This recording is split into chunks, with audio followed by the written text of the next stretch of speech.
This is experiment 9 on, so lab 9. Archimedes.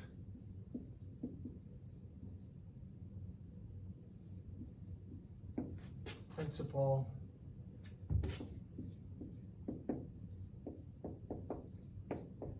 of buoyancy.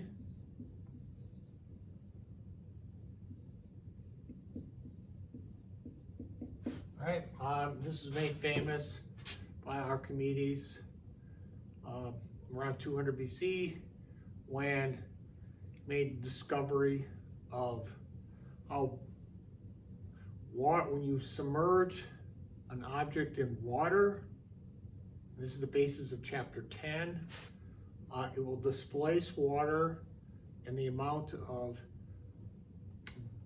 force that tries to exert that, which you call buoyant force, is proportional to the volume of water displaced. So this is what we'll be doing here. So lab 9, you can look at that, the handout's there as far as that's concerned. So I'm going to go through the lab, get the data for you, and then you can answer the question. So in this lab, normally we use MKS units, meters, kilograms, seconds. In this lab, we're going to be actually using CGS units. This is centimeters, grams, seconds. So normally we have is units of force in MKS units are newtons. And here we're going to have the unit dyne. All right. Now weight in the MKS units, all right, weight is mg, where m is, say, 1 kilogram times 9.8 meters per second squared, and we end up with 9.8 newtons. In this unit, we're going to be having grams, because this works well when you have relatively small objects. So say we have 100 grams. G in acceleration gravity in centimeters per second squared is 980 centimeters per second squared. So 100 grams would have a weight of 98,000 dynes. All right, DYN. So that's what we're going to be using here for all these units here. Now, what we're also going to be getting into is the concept of buoyant force. So we have an object weighing air, all right?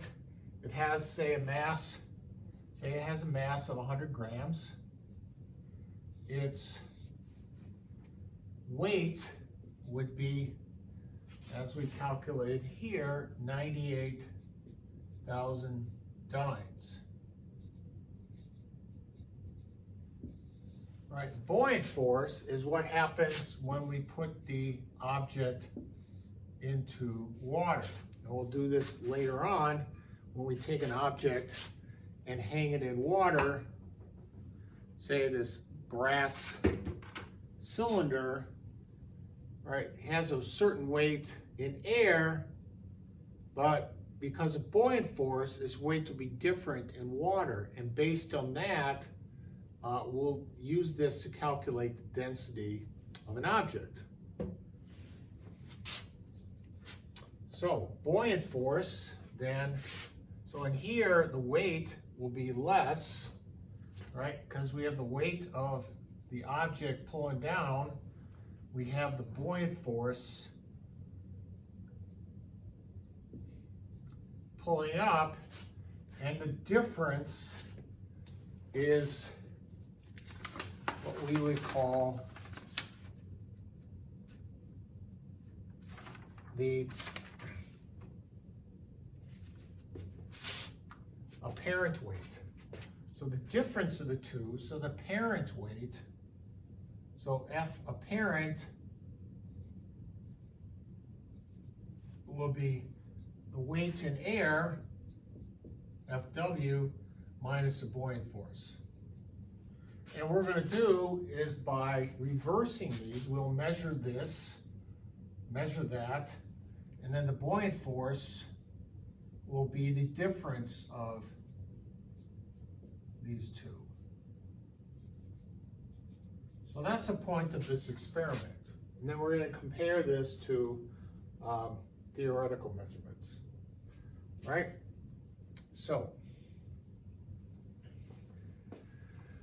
proceed. So that's the first part we're going to have. So I'll go through, and we're actually going to be doing this with aluminum cylinder, a brass cylinder, a lead rectangle, and then finally an odd-shaped iron lead piece. That's for part one. For part two, we're going to use the buoyant force to measure the density of this wood block, which weighs less than air. So that's the part here.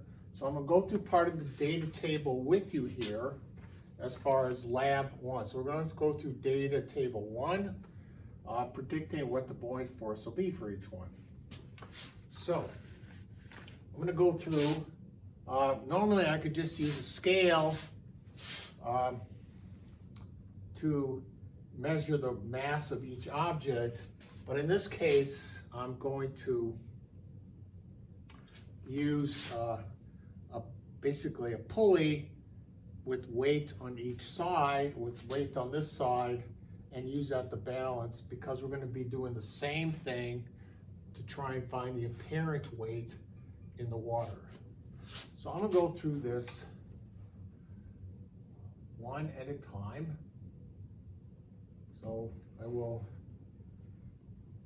get this. So it's got this aluminum cylinder, and then I'll give you the volume that I actually measured of each of these.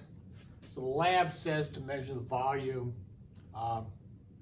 using a graduate cylinder.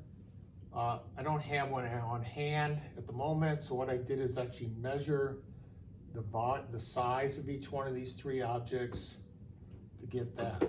Now this, on the other hand, we can't do that, so that's part of the reason for part two.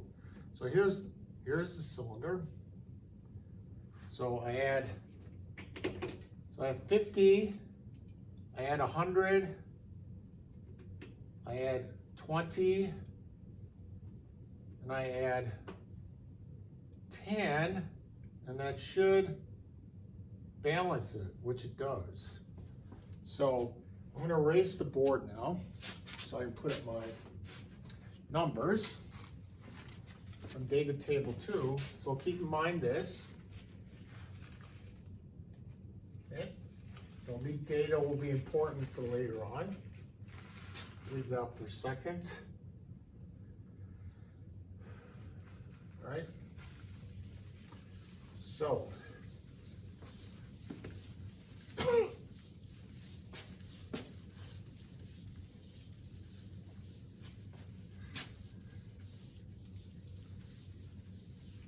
all right, so with data table 1,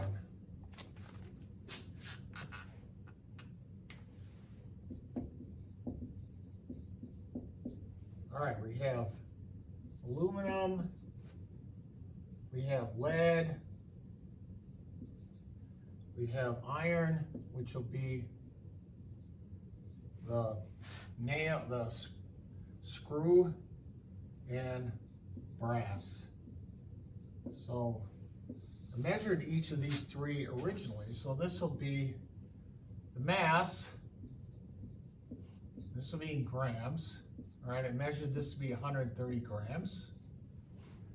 Okay, that's G, it's grams. Then the volume of each of these, the three I have, this is 50.2. This will be centimeters cubed. The lead is 10.6, and the brass is 16.6. 0.7 cubic centimeters. So we have that. Okay.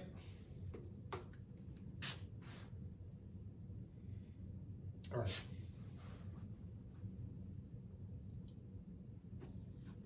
So next thing I'm going to do is move on to the next piece, next object. And that will, oh, yeah. Now I'm going to do these each one at a time.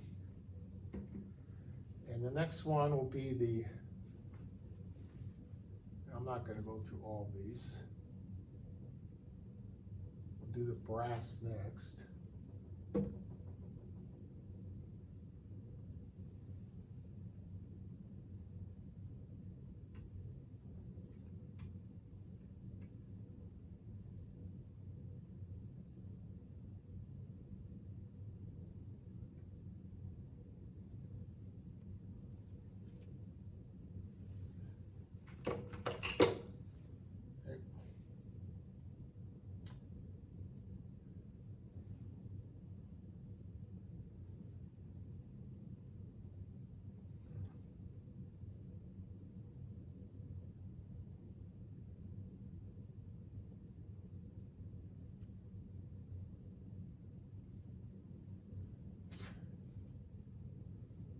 Work with there.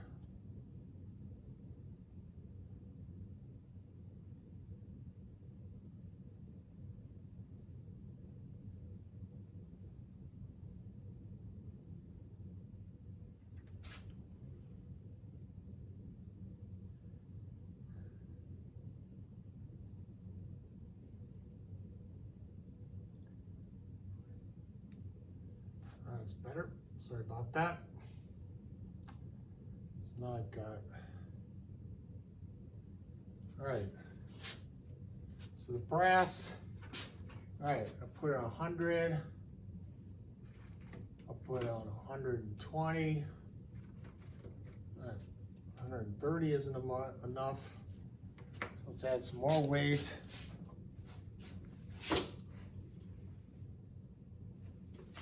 140.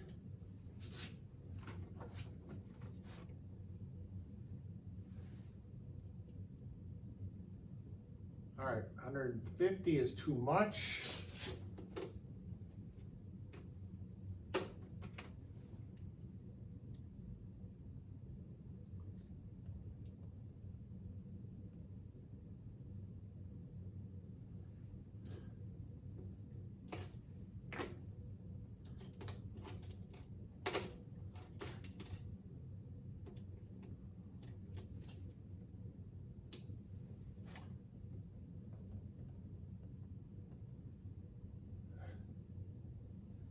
So I need to add just a tad more.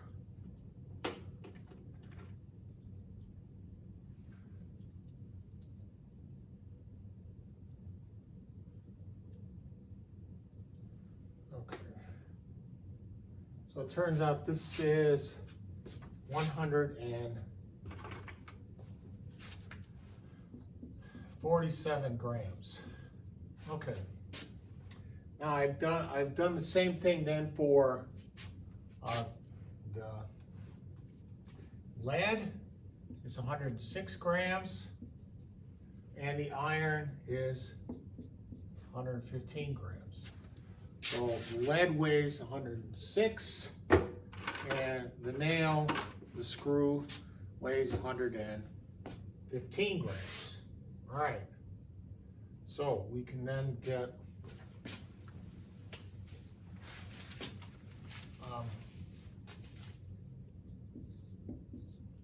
the density of each of these. So getting this to the there. So the density rho for this one is going to be 2.60. This is 10.0, and this is 8.80. And again, we don't have the iron because it's not a uniform shape. So then the predicted, then the buoyant force predicted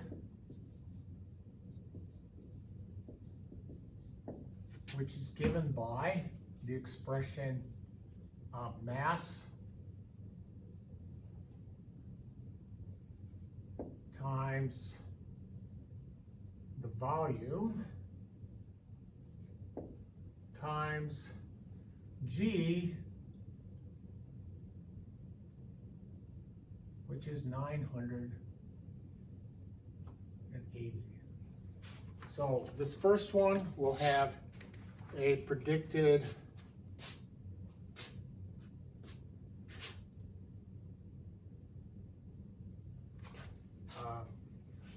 volume, predicted buoyant force of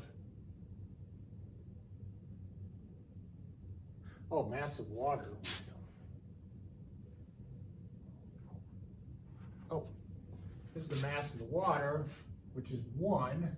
All right, density of water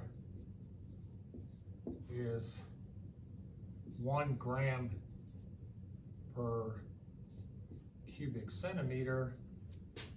So this is the rho of H2O, all right? So that'll be 50.2 times 980. So 50.2 times 980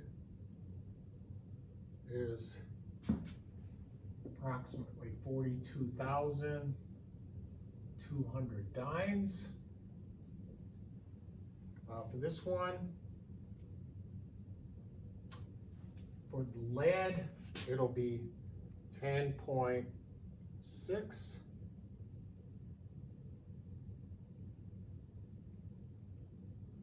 times 980 is 10,400 dynes. And for the brass, it'll be 16.7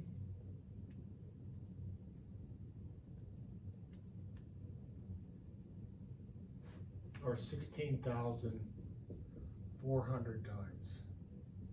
And again, we don't have that. So this is aluminum, this is the lead, and this is the brass for predicted. All right? So you can enter those data for data table 1. I'll write them down myself.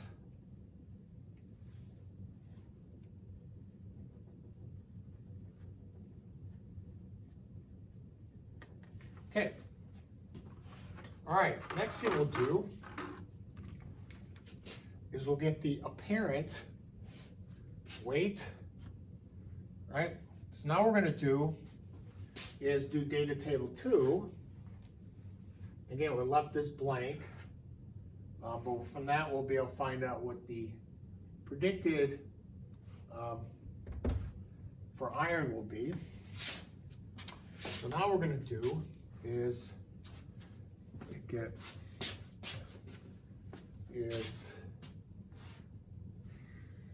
now I'll start with, since I have the brass here, we're going to do data table 2. All right. So if you have all this data written in for data table 1, I will erase this part and put in data table 2. Okay.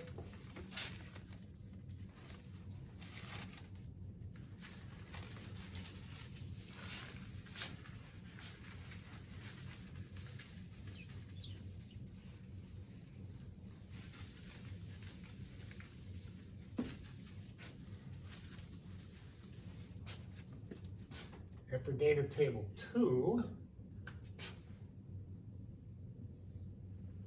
all right, we're going to have same objects.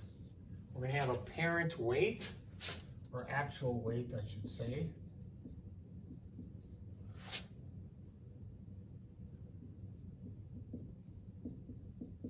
And this will be M mass times 980, because again, this will be in dynes.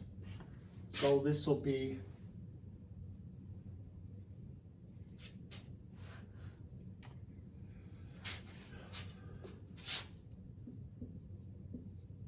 130 times 980.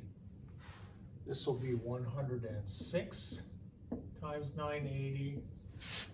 Iron will be 115 times 980. And brass will be 147 times 980. So that will be, as we calculate each one, 130 times 980. All right, so 127,400.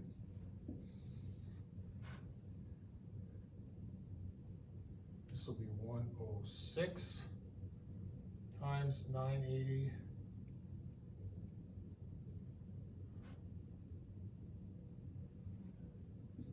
$103,900 approximately. 115 times 980 is 112,700. And then finally, that's the iron. And then finally 147 times 980. And we get 144,100 approximately. So these are in dynes. All right, now we're gonna do the apparent weight.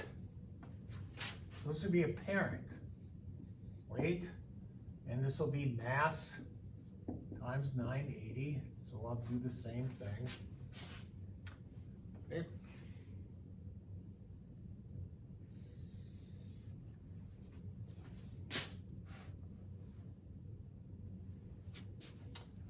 Now what I'm going to do is weigh this in water.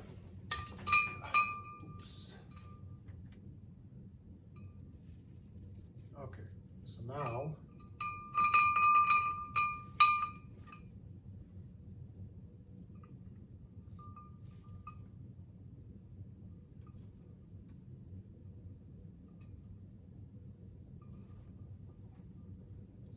good.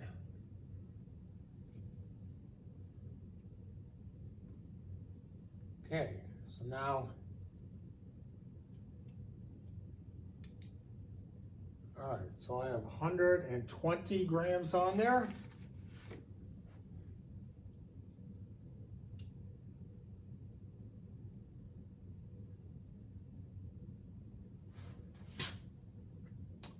Oh. I have 30 grams. And that seems to do it for the brass. So it has a weight of 130 grams times 980 is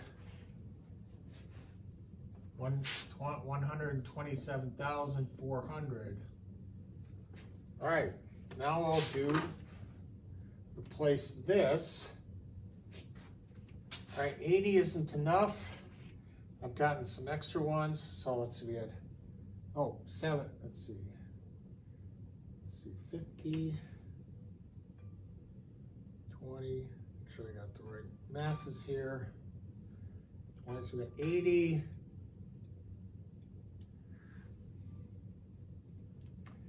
let's try 82.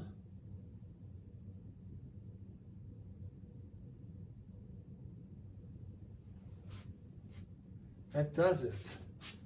Oh, so 82 grams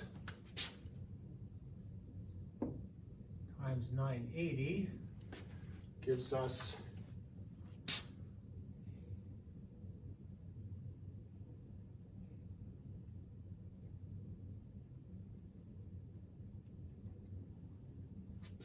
80,400. Rounding to the nearest 100. Okay, next one we're going to do is then the lead. Okay, so the lead we'll do, we'll put that in there. Bring this over.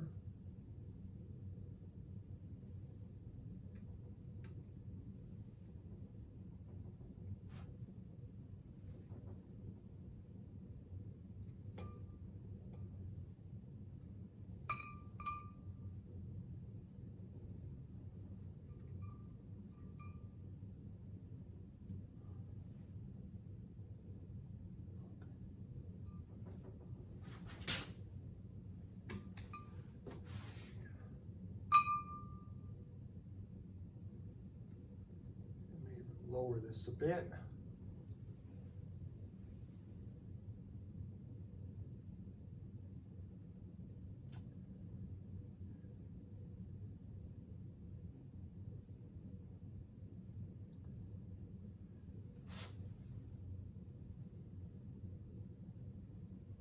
Okay, so start with 50 grams. Let's add 50 more. Oh, we need to lower this thing's a little bit too high. That's okay. Okay.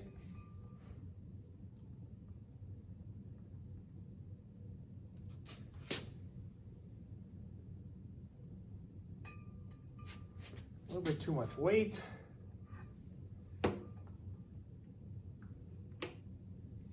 Let's try 90. I have 20 here somewhere.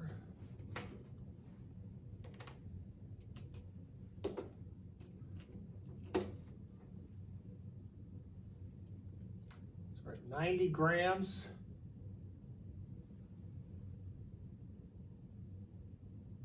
That's not enough.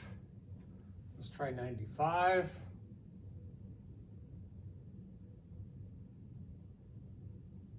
That's not quite right.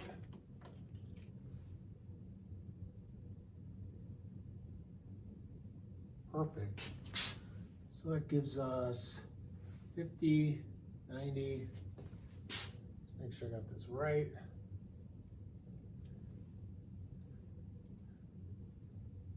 90.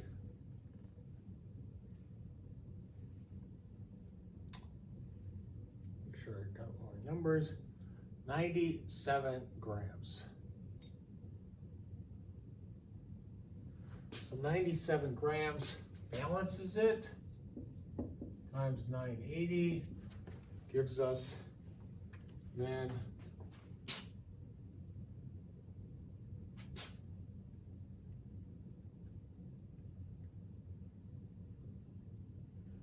95,100. 95100. All right, now finally we can do the lead, which you didn't do before. And what we'll do for lead is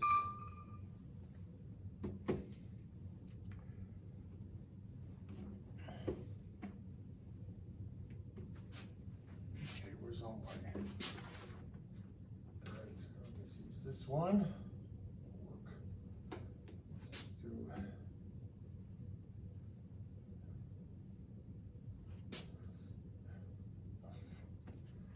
Okay. So now we're going to do the iron screw.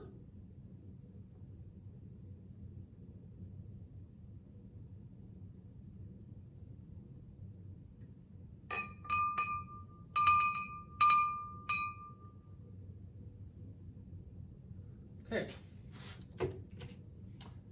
and we'll start with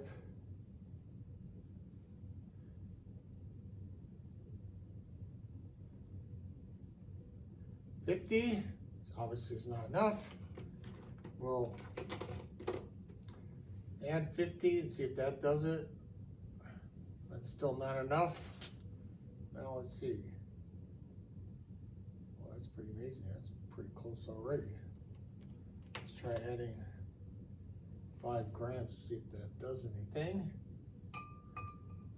Oh, Interesting. So 100 grams. So this weighs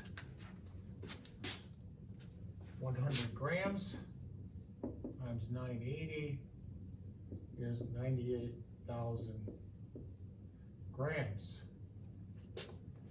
Dimes, I should say. All right, so we have aluminum. The apparent is 80,400. The lead is 95,100. The iron is 98,000. And the brass is 127,000. So the predicted buoyant force, the experimental buoyant force then,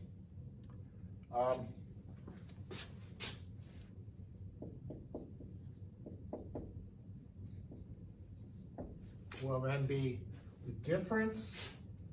So that will be this apparent actual minus apparent. So 127,400 minus 80,400 gives us 47,400.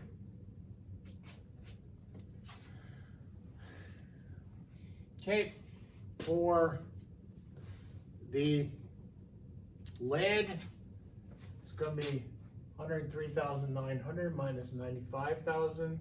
That will be 18,800.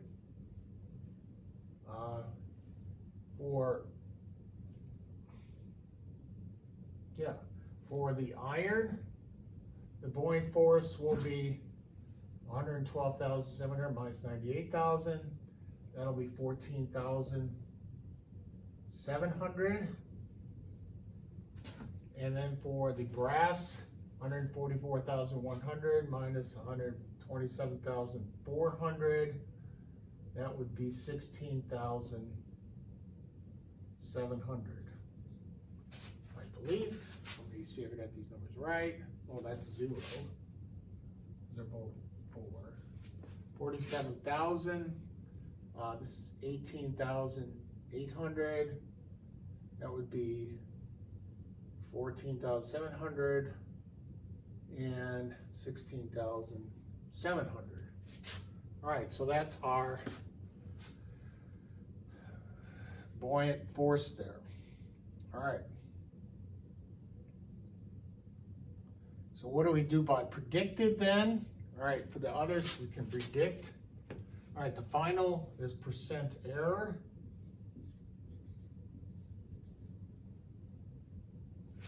Spell error, right? And that's the last column here.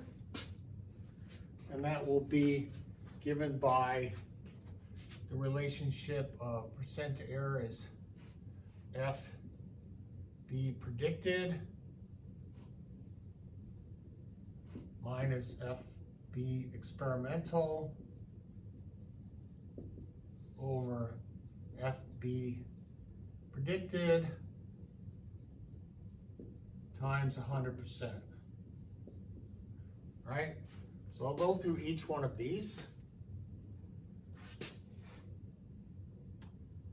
All right,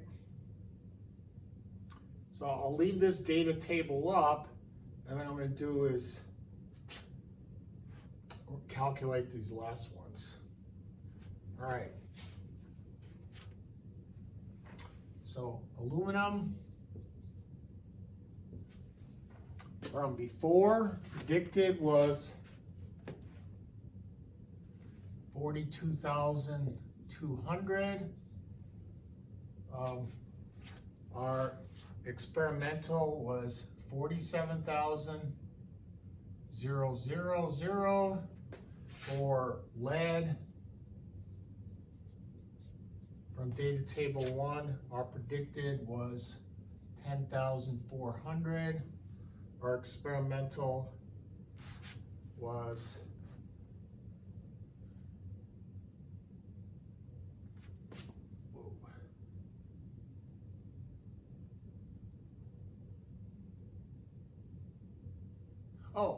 I'm sorry, this is wrong. This is 8,000. Yeah, was thinking I was way off. All right, so that's 8,800. All right, so this is 8,800. All right, then we'll get the last, we'll do the calculations for this iron. We didn't do it predicted, but for the iron, it's 1,400, 700. And then for the brass, predicted was 16,400. And our experimental was 16,700. All right. So let's see. So what are our errors here? All right. Make sure I got this right.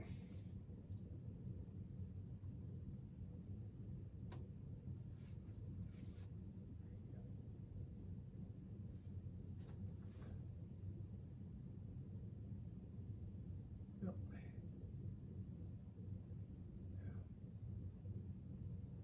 Okay. So we get our percent errors then. Will be the difference divided by that times 100.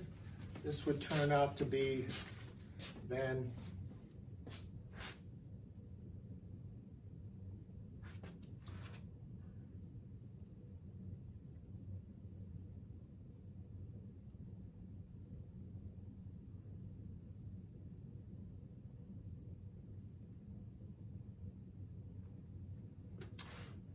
11.4%. So it's a little bit less. For here, 10,400 minus 8800 divided by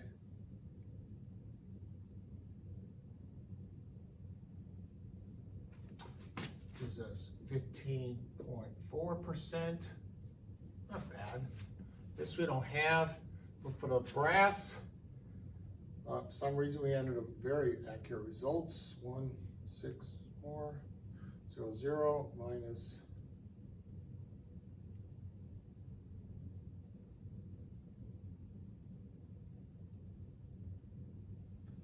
we get 1.8%. Okay, so that's the end of the data table. So this whole lab was basically trying to calculate what the buoyant force would be. So like for this iron, weighs a certain amount of air, the buoyant force depends on the volume of the screw, bolt in this case, I guess. And so based on that, its weight is reduced by that buoyant force. So this is what we call the apparent force, right? So that's for the final part of this experiment. We've done data table 2, trying to find density of or buoyant force of objects and related to their density of objects that are heavier in water. What we're going to do in this case is try and find buoyant force and compare for an object that floats in water, such as this wood block. All right, so there's a few things we're going to do. I'm going to be doing data table 3 for you, and I'll fill it out up here. So data table 3,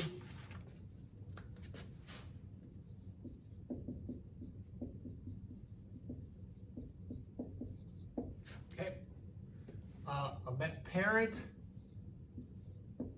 mass of nuts. Then I'll do the block mass. Then I'm going to do the block height.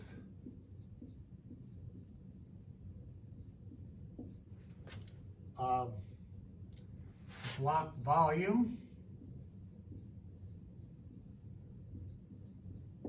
in cubic centimeters. The measured depth, which I'll get to,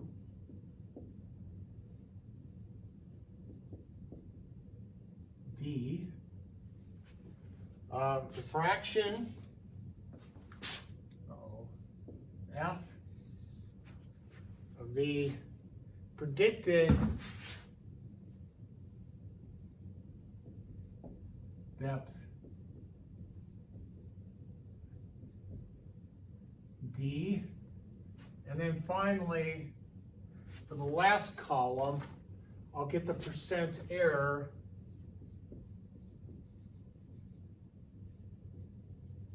which is D measured minus, D predicted, I should say, D predicted minus D measured over D predicted times 100%. So that'll be the last column. So this is the first column, parent mass. Second column, block mass. We only have one row. The block mass, the block height, and this will be this part when you submerge it, this height here. The volume. So I'll do the first part. Well, I've actually weighed the block. The block weighs 133 grams. The block height is 8.7 centimeters. Based on the volume is based on height of 8.7, a width of 8.8, and a depth of 3.7 centimeters, which turns out to be 283.3 grams. So 283.3 grams. All right, next thing I gotta do is get the apparent mass of the nuts, because we're gonna be using the nuts to pull the object down. So I have here, I take these nuts, and I'm going to try and get that through.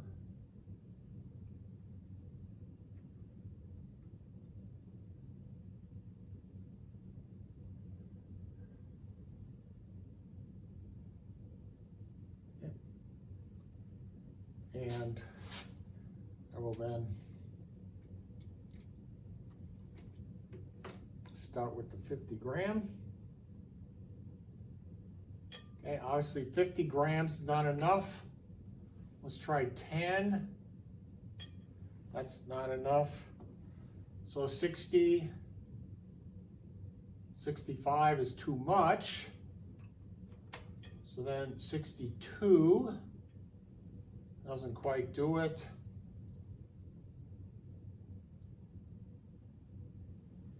64 grams. So the apparent mass of the nuts are 64 grams. Okay. All right. We'll then do the measured depth. And how we're going to do that is we'll take this off.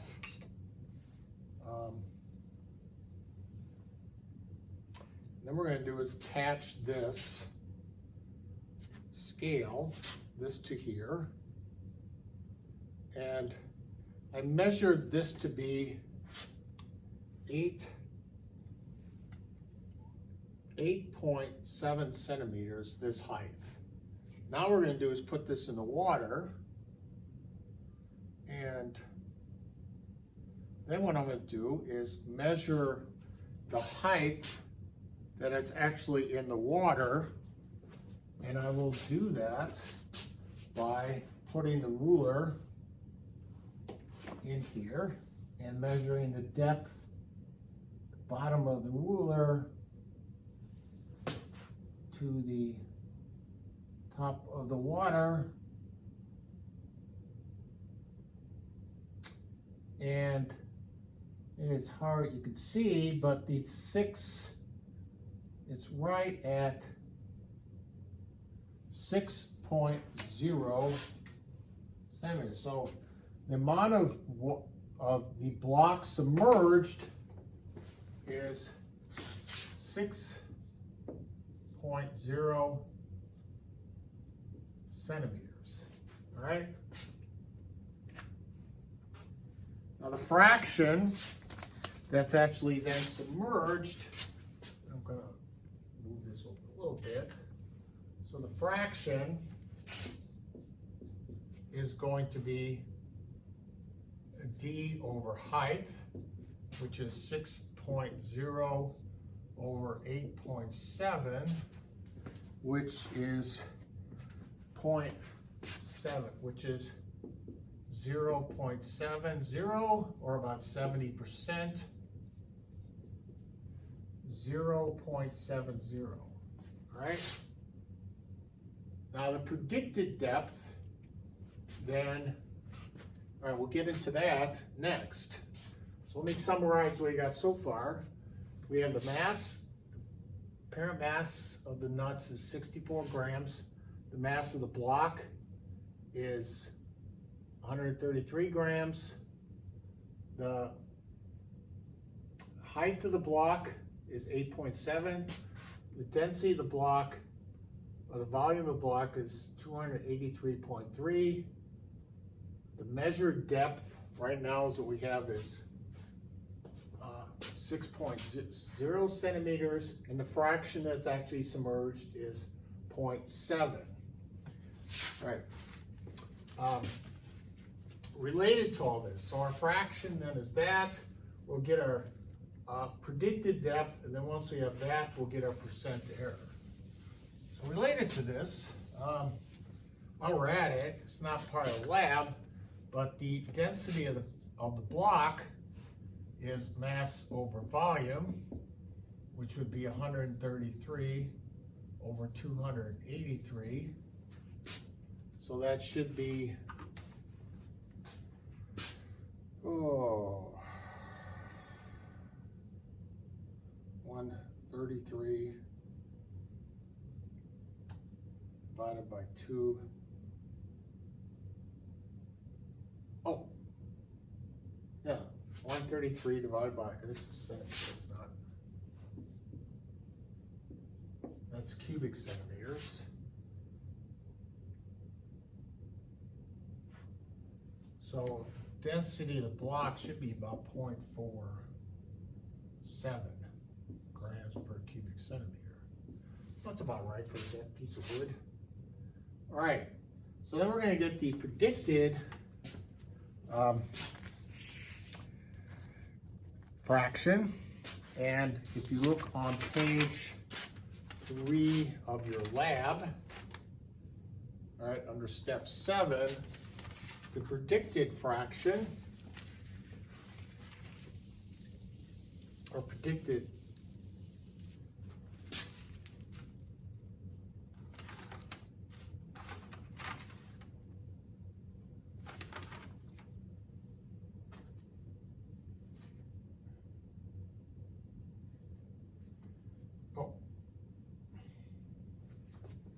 predicted fraction, so F predicted, and this is not quite what we're done, is going to be mass of the nuts, parent mass of the nuts, plus the mass of the block, divided by the density of water times the volume of the block. Right? So this will be 64 plus 133 over 1, which is the density of water, times 283.3. And with that, I'll make sure I get it right. This gets us 64 plus 133 divided by 283.3 point.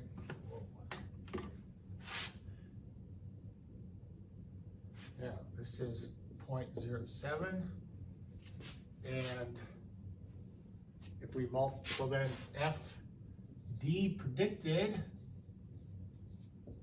will be F predicted times H, which is 0.70 times 8.7, and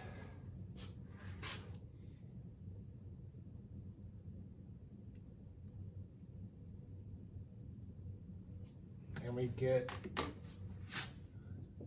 6.05, or basically 6.0. So centimeters. So since these two are exactly the same, our percent error, so this is 6.0 centimeters. Since they're both the same, the percent error is going to be 0, which is pretty amazing. So that's all the lab. That's part 3, as far as that's concerned. So you have the entire data table. You have some questions to answer at the back for the analysis. And again, you have the data table that you complete. I gave you all the results for that. So that is lab 9. And this will be related to the first part of chapter 10 on fluids, buoyancy, and Archimedes principles. So what's the first part of that? All right? And this will be part of exam 4 on chapters 10.